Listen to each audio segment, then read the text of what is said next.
అమ్మ మనం ప్రీవియస్ కూడా మాట్లాడుకున్నాం. కళల గురించి మాట్లాడుకున్నాం. కొన్ని నిజమవుతాయి, కొన్ని నిజమవ్వవు.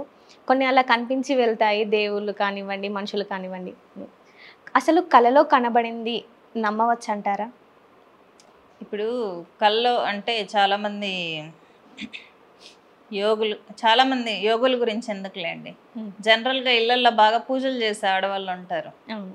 సహస్రనామాలు లలితాదేవికి బాగా పూజలు చేసేవాళ్ళు, స్వామివార్లకు పూజ చేసేవాళ్ళు ఉంటారు. వాళ్ళకి ఏంటంటే ముందు తెలిసిపోతూ ఉంటుందన్నమాట స్వప్నంలో.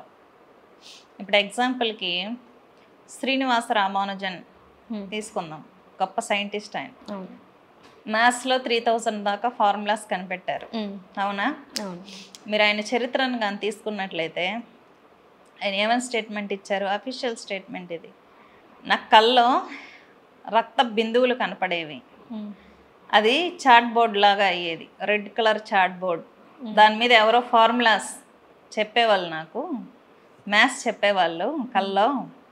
నేను నిద్రలేసిన తర్వాత ఆ ఫార్ములాస్ రాసుకునేవాడిని, ఆ ఫార్ములాస్ నేను అందించాను అని చెప్పి ఆయన స్టేట్మెంట్ ఇచ్చారు. మీరు చూసారా అది? కాబట్టి శ్రీనివాస రామానుజన్ ఎవరు? సైంటిస్ట్. ఆయన ఇచ్చిన మ్యాథమెటికల్ ఫార్ములాస్ మనం ఇప్పుడు కూడా చదువుకుంటున్నాం. ఆయన ఏమని చెప్పారు? నాకు కల్లో కనపడింది అని చెప్పారు. అవునా? దానికి ఏమంటారు? ఎగ్జాంపుల్ అది. నమ్మొచ్చు అంట. మన ఇప్పుడు ఆయన ఇచ్చిన ఫార్ములాసే కదా మ్యాథ్స్లో. అంటే పూర్తిగా నమ్మచ్చు అని కాదు కానీ, నమ్మకూడదు అని కాదు కానీ, కల్లో వచ్చే వాటిని కొట్టి పడేయలేం పూర్తిగా. కొన్ని మన ఆరాస్కి ఎనర్జీస్ కనెక్ట్ అయి ఉంటాయి బయట. కొన్ని దివ్యాత్మలు ఉంటాయి, కొన్ని ప్రేతాత్మలు ఉంటాయి. మన ఆరా ఫ్రీక్వెన్సీ, ఆరా అంటే ఏంటి? Energy body. మన ఎనర్జీ బాడీ ఫ్రీక్వెన్సీ దానికి కనెక్ట్ అయింది అనుకో, ఇప్పుడు రేడియో స్టేషన్కి కనెక్ట్ అయినట్టు కరెక్ట్ ఫ్రీక్వెన్సీలో బాగా నెగిటివ్ మైండ్ సెట్ ఉండేవాడికి ప్రేతాత్మలు కనెక్ట్ అవుతాయి, మంచి మైండ్ సెట్ ఉండే వాళ్ళకి దివ్యాత్మలు కనెక్ట్ అవుతాయి అన్నమాట. కాబట్టి ఏదైనా మంచి ఆత్మ కనెక్ట్ అయింది అనుకోండి మీ ఆరాకి, మీకు డబుల్ ఎనర్జీ వస్తుంది. ఎక్కడన్నా వ్యవహారాలు ఏమైనా జరుగుతూ ఉంటే అన్నీ తెలుస్తూ ఉంటాయి స్వప్నంలో. కాకపోతే మనం మంచిగా ఉండాలి అంతే. శ్రీనివాస రామానుజన్ గొప్ప, వాళ్ళ అమ్మ వాళ్ళ నాన్న బాగా పూజలు చేసేవాళ్ళు. ఆయన అలా చదువుకున్నారనమాట, మంచిగా పూజలు చేసేవాళ్ళు. వాళ్ళ డాడీ కానీ వాళ్ళ మదర్ కానీ బ్రాహ్మిన్ ఫ్యామిలీ, అయ్యంగార్స్ వాళ్ళు. బాగా పూజలు చేసేవాళ్ళు కాబట్టి ఆయనకి సోల్ పవర్ ఎక్కువ. ఆయన సోల్కి మంచి శక్తివంతమైన ఎనర్జీ కనెక్ట్ అయింది, ఆయనకి సహాయం చేసింది డెవలప్ అవ్వడానికి. అది ఆయన ఓపెన్గా చెప్పాడు కూడా. కాబట్టి అలా కొట్టిపడేయలేము, ఇలా పూర్తిగా నిజమని నమ్మలేమన్నమాట. ఆ స్థితి అలా ఉంటుంది. మరి విశ్వంలో ఏది కరెక్ట్ కాదు, తప్పు కాదు. సైన్స్ అందుకోలేనివి చాలా ఉన్నాయి. సైన్స్ అందుకున్నప్పుడు ఏమంటుంది? ఇది నా ఇన్వెన్షన్ అంటుంది. అందుకోలేనప్పుడు మూఢనమ్మకాలు అంటుంది కదా. సైన్స్ ఎప్పుడూ అలాగే ఉంటుంది. సైన్స్కి అందనిది చాలా ఉంది. సైన్స్ నిజంగా ఇంత డెవలప్ అయింది, మనిషి ప్రాణం పోకుండా ఎందుకు ఆపట్లేదు? ప్రాణం అనేది శక్తికి సంబంధించింది కాబట్టి. అర్థమైందా? అందుకే సైన్స్ కనుక్కోలేకపోతుంది. కళలు చాలా కళలు వస్తుంటాయి మనకు. మంచిగా ఉండడం లేదు, గొడవ పడడం, ఇలా చాలా కళలు వస్తాయి.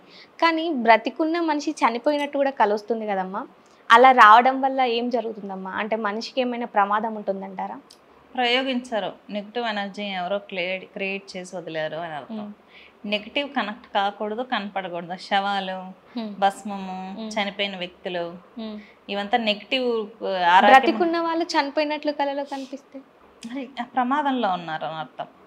వాళ్ళు ఏదో ప్రమాదంలో ఉన్నారు అని. తాంత్రిక సాంప్రదాయం, వైదిక సాంప్రదాయం అంటారు. సో తేడా ఏంటమ్మా వీటి మధ్యలో?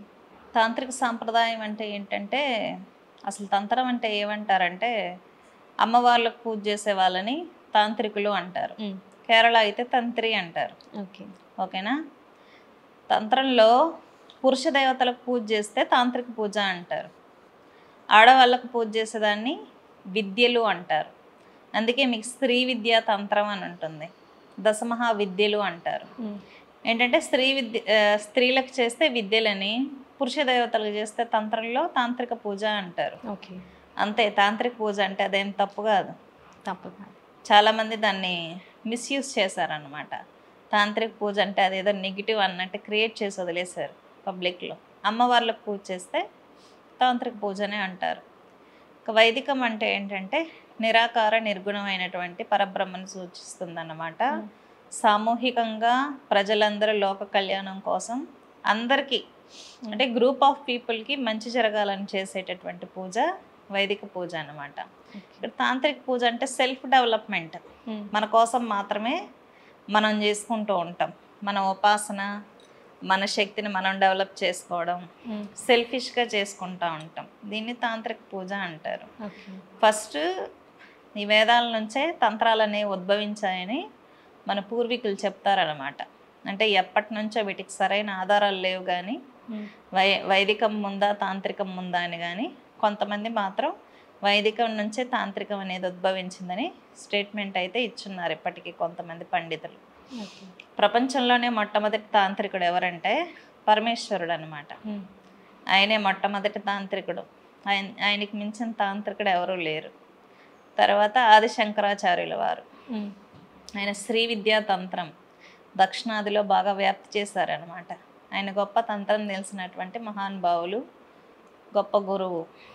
కాబట్టి తాంత్రిక పూజ అంటే అదేం చెడు కాదు, అమ్మవారికి చేసే పూజనే తాంత్రిక పూజ అంటారు. వైదికమైన తాంత్రికమైన మన సనాతన భారతీయ సాహిత్యంలో ఇవి రెండు భాగాలే అన్నమాట. కాబట్టి ఏది ఎక్కువ కాదు తక్కువ కాదు, రెండు సనాతన హిందూ ధర్మంలో భాగాలే. కాబట్టి మనం ఏది తక్కువగానో ఏది ఎక్కువగానో చూడాల్సిన అవసరం లేదు.